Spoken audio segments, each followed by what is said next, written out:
Olá, galera, tudo bem?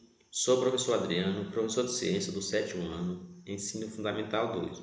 É um prazer estar aqui mais uma vez para mais uma videoaula. Essa é a nossa videoaula de número 13.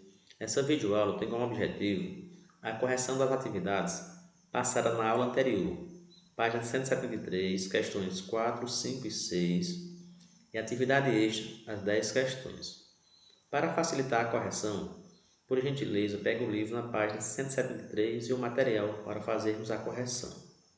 Quarta questão diz assim: a giardíase e a amebíase são doenças causadas por protozoários que são adquiridas pela ingestão de água e alimentos contaminados e causam diarreia e dores abdominais, entre outros sintomas. Sobre essas doenças e seus causadores, responda. Quais são os protozoários causadores dessa doença e como eles se locomovem? O protozoário causador da giardíase é Giardia lamblia. Giardia lamblia é o protozoário que causa a giardíase. O modo de locomoção: locomove-se por meio de flagelo, que é um protozoário do grupo dos flagelados. A amebíase: o agente causador da amebíase é o protozoário Entamoeba histolítica, causador da amebíase. Locomove-se pelo auxílio de pseudópodes, que são falsos pés. Protozoário pertencente ao grupo dos pseudópodes. Letra B. Cite medidas de prevenção contra as parasitoses citadas. As parasitoses citadas, a medida mais eficiente de prevenção é beber água filtrada, clorada ou fervida, lavar bem as mãos, os alimentos. As mãos têm que ser lavadas antes de manipular os alimentos e antes das refeições. Porque não adianta lavar as mãos só antes das refeições. Porque se você manipular o alimento com as mãos mal higienizadas, suas mãos contaminadas podem contaminar os alimentos. Outra coisa interessante, que essas medidas evitam não só as doenças causadas por protozoários, evita outras doenças, inclusive doenças bacterianas e doenças virais. Quinta questão. A substituição de casa de pau a pique por casa de alvenaria é uma medida de redução à ocorrência de uma doença grave em diversas localidades no Brasil. Letra A. Que doença é essa? Explique como você chegou a essa resposta. A doença citada no texto é a doença de Chagas.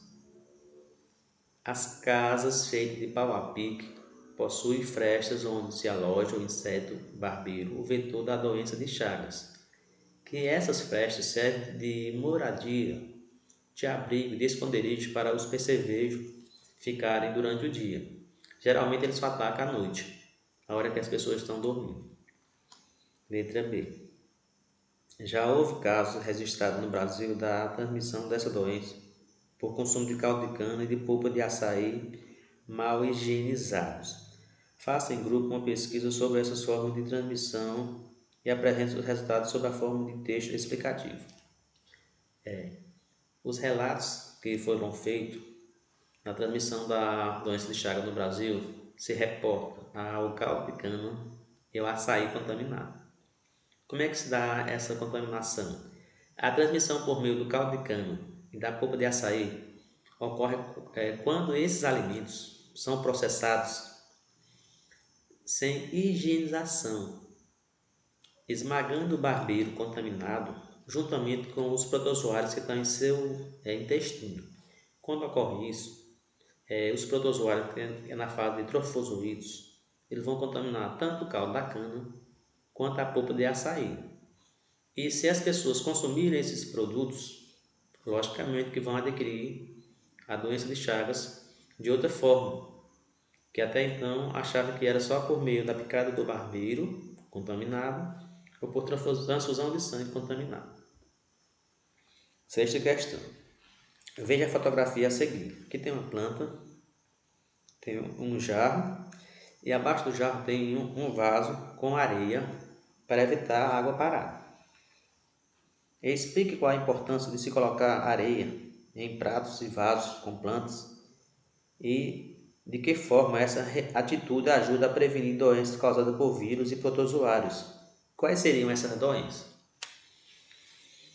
Essa atitude evita o criadouro de mosquito, porque ele, como vocês sabem, se reproduz em água parada, de preferência água limpa.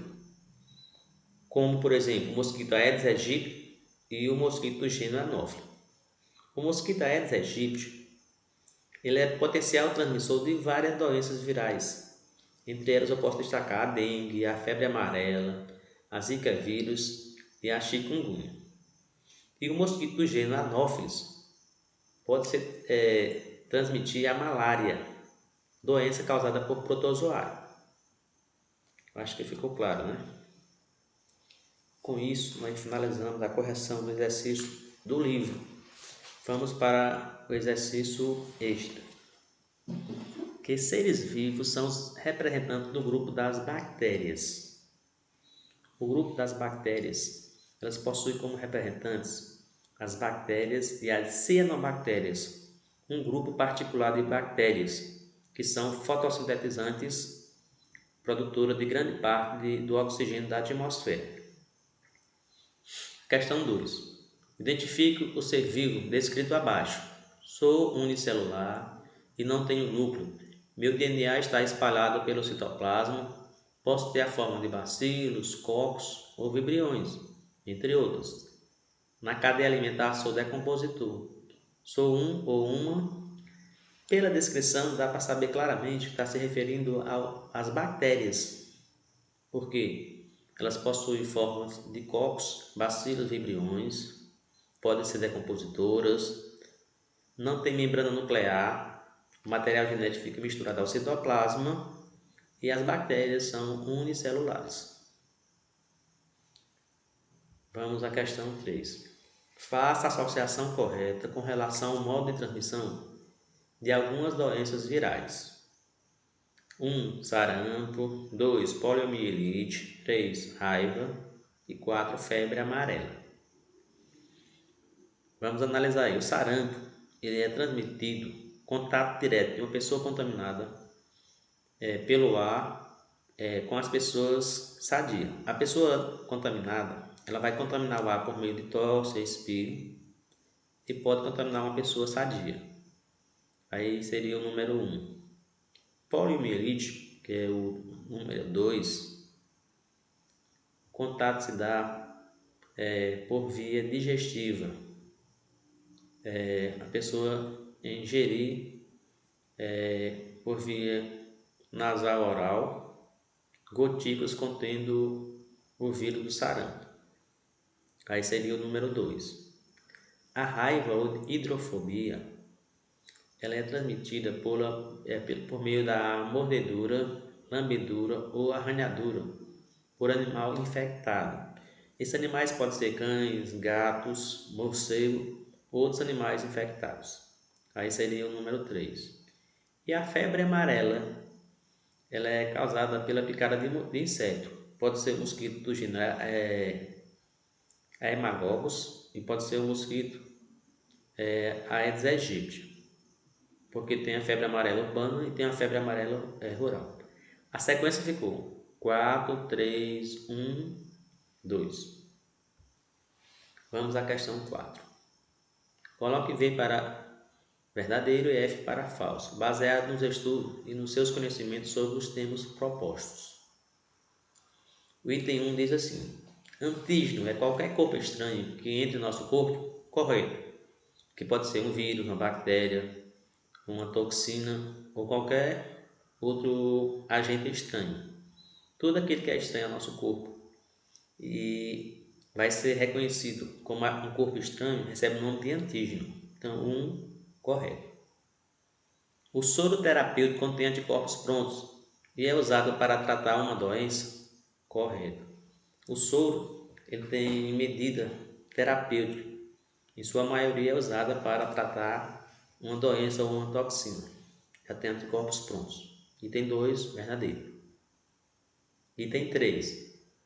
Os vírus possuem um só tipo de material genético, DNA ou RNA? Correto. Essa é uma particularidade dos vírus. Só eles São os únicos seres vivos até hoje conhecidos que só têm um tipo de material genético, o DNA ou RNA, além de serem seres acelulares, não são portadores de células. O item 4. O reino Monera possui dois representantes, as bactérias e as cianobactérias. Tem um erro. Hoje não é mais considerado um reino, o reino Monera. Existe o domínio bactéria e o domínio árquea. O domínio bactéria possui como representante as bactérias e as cianobactérias. Portanto, o item 4 está errado, coloca um F. E o item 5. As células eucariontes possuem a membrana nuclear, enquanto a célula procarionte não possui? Correto. Essa é a principal diferença entre a célula eucarionte e a célula procarionte. O item 5 correto. Os itens 1, 2, 3 e 5 estão corretos. E apenas o item 4 está falso. Vamos à questão 5. Analise os itens abaixo. Possui apenas um tipo de material genético. Já dá para saber que o único ser vivo que só tem um tipo de material genético são os vírus. São acelulares. Não possuem células, são vírus. São heterótrofos e parasitas intracelulares obrigatórios. Outra característica dos vírus, parasita intracelular obrigatório, porque ele só consegue se reproduzir e apresentar a função vital parasitando uma célula viva. Então, item 1, 2 e 3 reporta aos vírus. Item 4. Podem causar diversas doenças ao ser humano. Aí já pode ser vírus, bactérias, protozoários, entre outros.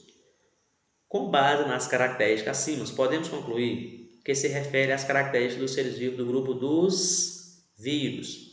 Não pode ser protisto, não pode ser procarionte, nem fúngico e nem metazoa. Por quê? A característica 1, 2 e 3 leva à conclusão que esse indivíduo pertence ao grupo dos vírus, letra E. Questão 5, letra E. Questão 6. Explique como o ser humano se contamina com a doença de Chagas. A doença de Chagas ela pode ser transmitida de diversas maneiras, entre elas, pela picada do barbeiro infectado. Como vocês viram na aula anterior, eu expliquei que o barbeiro infectado pica a pessoa, sem querer a pessoa vai coçar no local da picada e o barbeiro ele tem um hábito de defecar no local da picada. Quando a pessoa coça, os protozoários que estão presentes na fezes vai entrar pelo local da picada, cai na corrente sanguínea e vão se instalar nas células do coração. Isso aí é a transmissão clássica. Pela ingestão de alimentos contaminados. Esse aí é um caso atípico. Como é que esses alimentos se contaminam? Principalmente o caldo de cana e o açaí. O barbeiro pode ficar lá escondido entre os açaís e as folhas da cana. Se eles forem processados sem devida higienização, eles podem ser esmagados. Se eles estiverem contaminados, vão contaminar tanto o caldo da cana quanto a polpa do açaí. E se as pessoas consumirem esse alimento contaminado, vão também adquirir a doença de Chagas. Outra forma de transmissão da doença de Chagas é por meio de transfusão de sangue, se o sangue estiver contaminado. Obviamente que hoje, para se doar sangue, são feitos vários exames, entre eles o exame para detectar o protozoário Trypanosoma cruzi, que é o causador da doença de Chagas. Questão 7. Em cada uma das doenças escritas abaixo, diga se ela é causada por vírus ou causada por bactérias. Dengue. Dengue são doenças causadas por vírus. Tuberculose é uma doença causada por bactéria. É pela bactéria Mycobacterium tuberculosis. Hidrofobia ou raiva é uma doença causada por vírus, inclusive é uma virose. É altamente grave e ela, na maioria das vezes, ela é letal, tanto para outros seres vivos como para a espécie humana. O sarampo também é uma doença causada por vírus e a hanseníase é uma doença causada por bactéria. A hanseníase ela é causada pela Mycobacterium leprae, que no passado ela era conhecida como lepra. Então ficou letra A, dengue, vírus, B, tuberculose, bactérias, C. Hidrofobia ou raiva, vírus. Sarampo, vírus. E Hanseníase, bactéria. Vamos à questão 8. Quais são as 3 espécies de protozoários causadores da malária no Brasil? Como eu havia dito na aula anterior, as 3 espécies de protozoário que causam malária no Brasil é Plasmodium vivax, Plasmodium malariae e o Plasmodium falciparum. O Plasmodium vivax e o Plasmodium malariae, ele causam a malária mais, digamos assim, menos letal. É a forma mais benigna da doença. Já o Plasmodium falciparum, ele causa a forma grave da doença, da malária, que pode ser letal e levar o paciente a óbito. Questão de número 9, respondo. Letra A. Quais são as principais características dos protozoários? São seres unicelulares, representados por uma única célula. Eucariontes, porque a célula possui núcleo. Heterótrofos, porque não produzem seu próprio alimento e podem ter vida livre ou parasitária e podem ser encontrados nos mais variados ambientes. Pode ser encontrado na água doce, na água salgada, em locais úmidos ou parasitando o corpo de outros seres vivos. Letra B da 9ª questão. Cite os grupos de algas unicelulares e destaque suas principais características. As algas unicelulares são classificadas em 3 grupos principais: o grupo das euglenófitas, dos dinoflagelados e o grupo das diatomáceas. Euglenófita vive na água doce e na água do mar. Seus representantes são verdes e possuem um longo flagelo. Ele tem um flagelo que se destaca, que se assemelha a protozoários. Os dinoflagelados, em sua maioria, são de água salgada e são fotossintetizantes. Algumas espécies produzem toxina. Quando proliferam muito, formam uma grande mancha vermelha, um fenômeno conhecido como maré vermelha. Mas nem sempre essas manchas podem ser vermelhas, pode ter outras colorações, depende dos organismos envolvidos. E o grupo das diatomáceas são responsáveis por cerca de 45% da produção primária da terra, ou seja, são elas que produzem a matéria orgânica para alimentar os consumidores primários. Algumas espécies possuem toxinas prejudiciais à espécie humana. Está aí a letra B, euglenófitas, dinoflagelados e diatomáceos. Letra C. Escreva o nome de 2 doenças humanas causadas por protozoário por meio de vetores. Doença de Chagas, vetor. Barbeiro, nome científico, Triatomas infectans. A malária, mosquito do gênero Anopheles. Lembrando que eles aqui no Brasil podem transmitir 3 tipos de protozoário. O Plasmodium vivax, Plasmodium malariae e o Plasmodium falciparum. 10ª questão para encerrar nossa aula de hoje. Qual é a importância das algas e das cianobactérias para os seres vivos? As cianobactérias e as algas, elas produzem a maior parte do oxigênio da atmosfera, além de produzir grande parte de alimento para os consumidores primários nos ecossistemas aquáticos. Ou seja, elas são importantíssimas tanto para as cadeias alimentares, porque produzem alimento, como para os demais seres vivos do planeta, porque produzem grande quantidade de oxigênio. Obrigado a todos pela atenção, pela compreensão e até a nossa próxima aula.